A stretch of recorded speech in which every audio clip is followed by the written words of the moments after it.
We got to our present position of affluence through the Industrial Revolution, and that process over 200 years has added 200 gigatons of carbon to the atmosphere, and that carbon is now changing our climate. We need to start working as a species on this, as a world population, because that 200 gigatons ultimately has to be removed. If you burn fossil fuel, you get water and carbon dioxide as the end product, and the carbon dioxide is normally released into the atmosphere. And that is the main cause of human-induced climate change.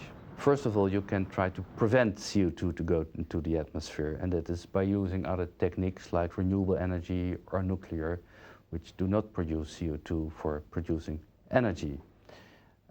Another way is energy conservation, the most important. Try to do the same with less energy and causing less CO2. And a third way is try to capture the CO2 from a plant before it's released into the atmosphere. 오늘 이 시간에는 마지막에 제시된 방법인 이산화탄소의 대기 유입을 차단하는 것이 가능한지에 대해 집중 조명해 보기로 한다. 이는 CCS, 즉 탄소격리 및 저장법으로 알려져 있다. 이 기술은 원유에서 석유를 추출하기 위해 개발된 것이지만 화석연료의 부산물 처리 기능도 겸할 수 있을 것으로 보인다. 그러나 자신들이 방출한 이산화탄소를 격리해 가두는 공장은 아직 극소수에 지나지 않는다. CCS가 가동되는 모습을 지켜보면서 이산화탄소를 대기에 배출하지 않고 가두는 것이 과연 선택인지 필수인지의 여부를 고민해보자. 이산화탄소는 눈에 보이지 않는다. 본 화면의 기체는 수증기임을 밝혀둔다. It's hardly doable for taking CO2 out of exhaust gases from cars or from each chimney in households. So a large part cannot be captured. Only the biggest point sources, as we call, you can capture. 가장 큰 배출 장소란 화석연료를 이용하는 발전소와 정유소, 석유화학 공장 및 시멘트, 철강 등의 중공업 시설을 의미한다.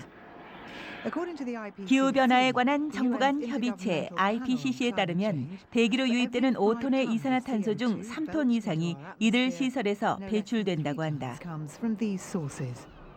그러나 이들 중 일부 시설에서 변화의 움직임이 보이고 있다.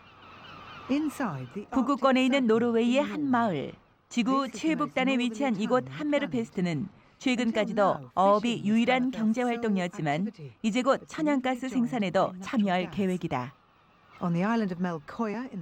바렌츠해 말코야 섬의 스노비 천연가스 공장에서는 하루 650만 입방미터의 액화 천연가스가 생산되고 있다.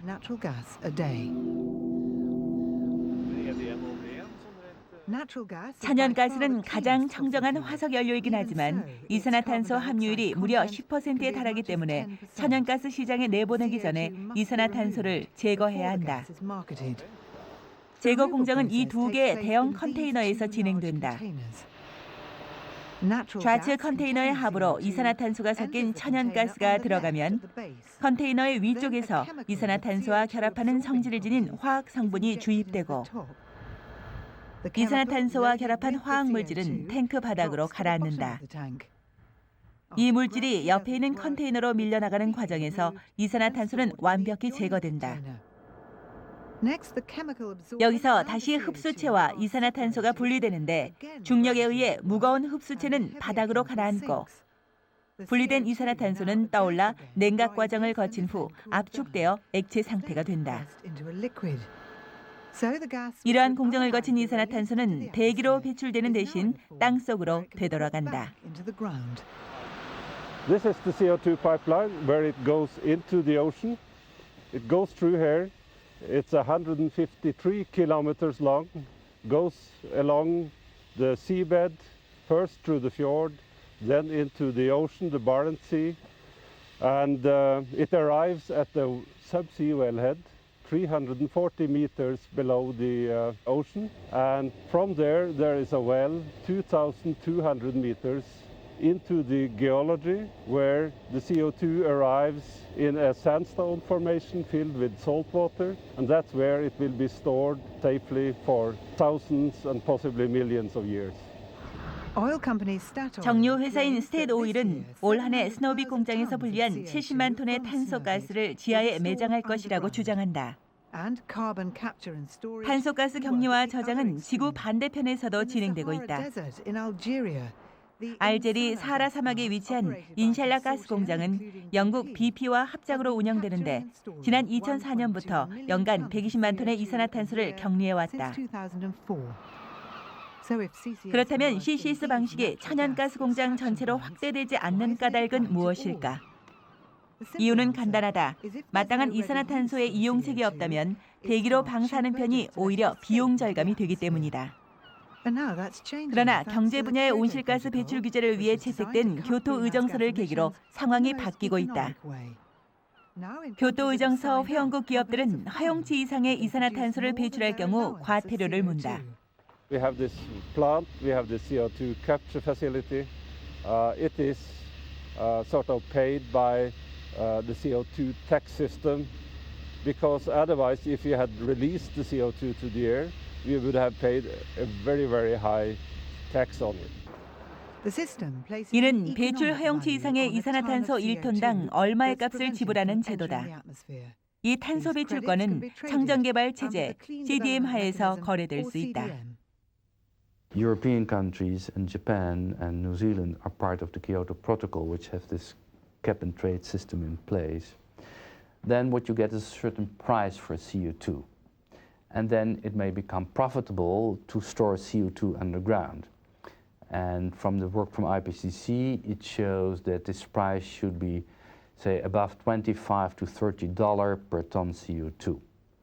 If that happens, if this cap and trade system would be in place, then it would be profitable for companies to store CO2 underground. 스탯 오일이 왜 온실가스 채집과 매립을 위해 엄청난 액수의 돈을 투자했는지 알 수 있다.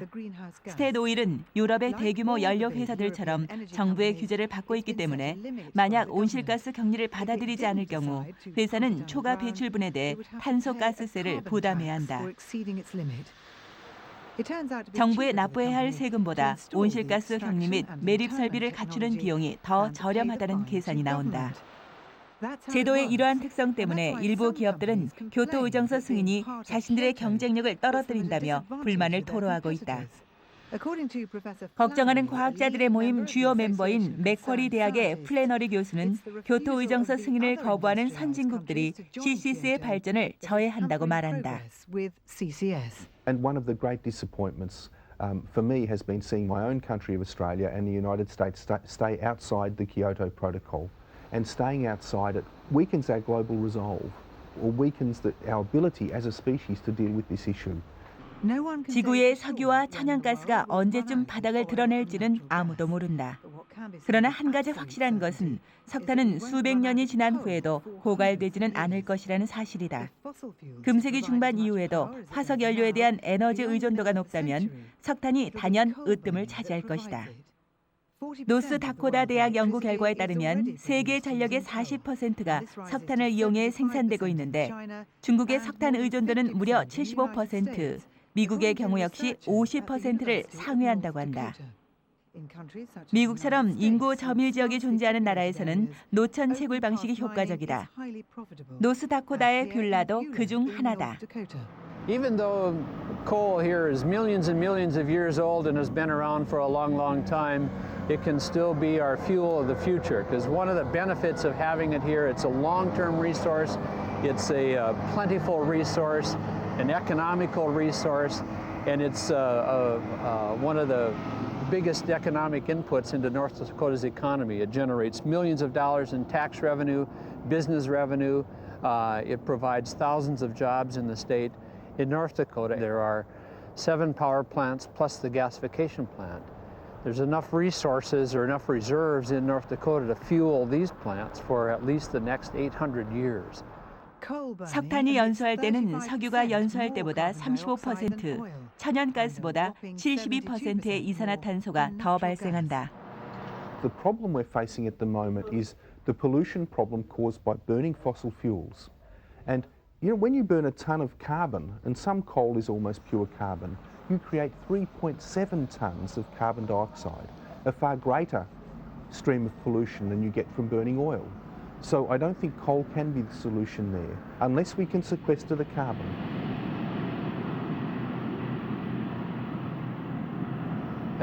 Just in front of me here is the Great Plains Infields plant. This plant takes coal. Its primary product is to turn it into natural gas. But from that gasification process, there's a number of byproducts produced, one of which is carbon dioxide. 노스다코다 북부 뷰라에 있는 그레이트 플레인스 합성연료 공장은 베이진 전력의 자회사로 이곳에서는 석탄 연소체에서 가스를 생산해낸다. 이 가스는 천연가스와 성질이 비슷해 공업용이나 가정용으로 손쉽게 활용될 수 있다.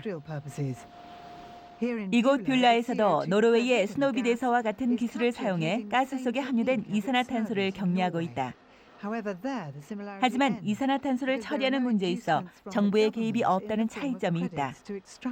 이들이 이산화탄소를 격리하는 이유는 폐유전 개발 업체에게 이산화탄소를 팔기 위해서이다. So instead of the CO2 going out of the chimney, it's compressed in a compressor station here. It goes into this pipe, and by the time it's compressed, it's now a liquid.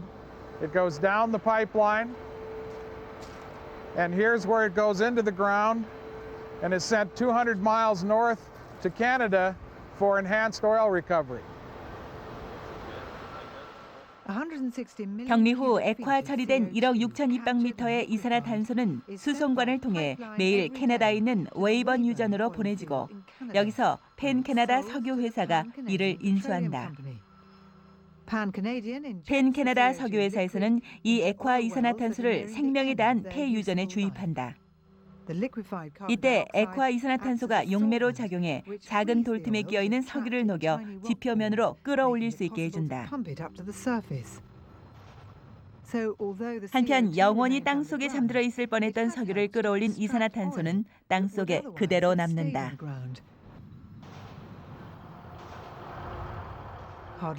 하지만 이것도 탄소가스 문제 해법은 되지 못한다. 더구나 대부분의 탄광은 이산화탄소를 활용할 수 있는 폐유전과 멀리 떨어져 있다. 하지만 최소한 석탄에서 이산화탄소가 분리될 수 있다는 것은 증명했다.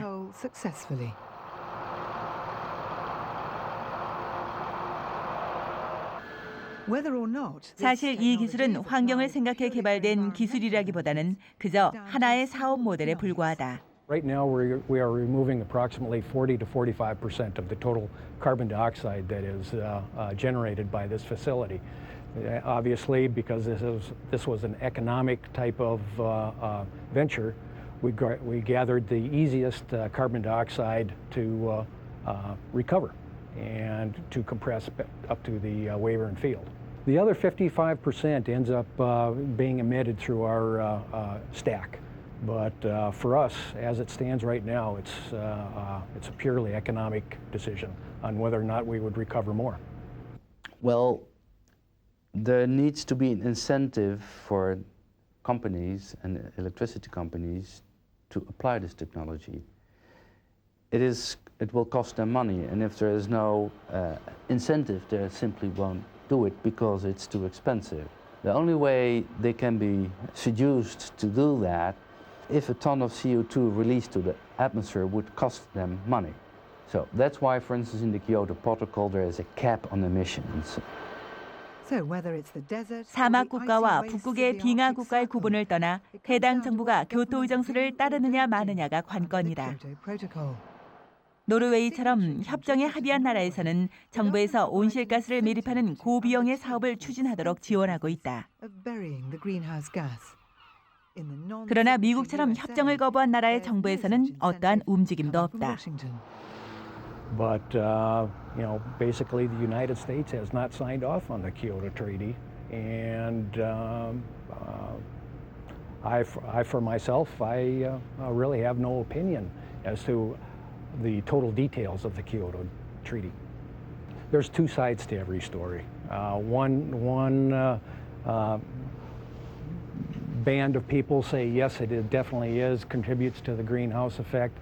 There's others that have the same type of qualifications that say, no, this is a natural cyclic portion of the climatic change that the world has seen throughout time. So frankly, I don't know. We have the countries that have obligations on the Kyoto Protocol that care the most, and there are a couple of countries that do not. And of course that is a problem, because it doesn't make much sense just for a few countries to take measures while the others will continue to increase their CO2 emissions. So on the long run you would need all big players, being the large industrialized nations, including developing countries with growing economies. They would need to come aboard to take climate change measures. 노스다코다의 이산화탄소 격리 시설은 아직 불완전하다. 그러나 이러한 노력에 석탄을 연료로 하는 공장을 반드시 동참시켜야 한다고 믿고 있는 메이어 박사에게 이는 작지만 의미 있는 첫걸음이다. So a lot of technology basically and know-how is developed there that can be exploited and used for other projects. So that's a very good example. I think it's also one of the oldest one, and a very interesting one, because you have CO2 capture in one country and the CO2 is transported to another country. So it is a good example how things could work. So can anyone say what is 탄소 격리 및 저장법인 CCS가 IPCC에서 예측하는 기후 변동을 막고 치솟는 세계 에너지 수요에 길을 열어줄 수 있다는 가능성을 과연 믿어도 될까? IPCC scientists are predicting? Well, in theory there are ways, but as we have established it through IPCC, you could capture between 15 and 55%, which is quite a lot, of all CO2 released between now and 2100 into the ground. So there is a huge potential, but it's only a part of the whole portfolio of solutions. You will also need, first of all, conservation of energy. Second, renewable energies. There's no such thing as, they say, a silver bullet. There's not one answer to all the problems. The reason that I still have hope, despite the fact that many countries are lagging, is look at where we were 5 years ago in this issue and compare that with today, and then think where will we be in 5 years' time, because the drivers of this are not going to stop. We see these extraordinarily mild winters now in Europe, which are making people think. Terrible drought in Australia. In North America, changes in the climate system, including more intense weather, more hurricanes and whatever else.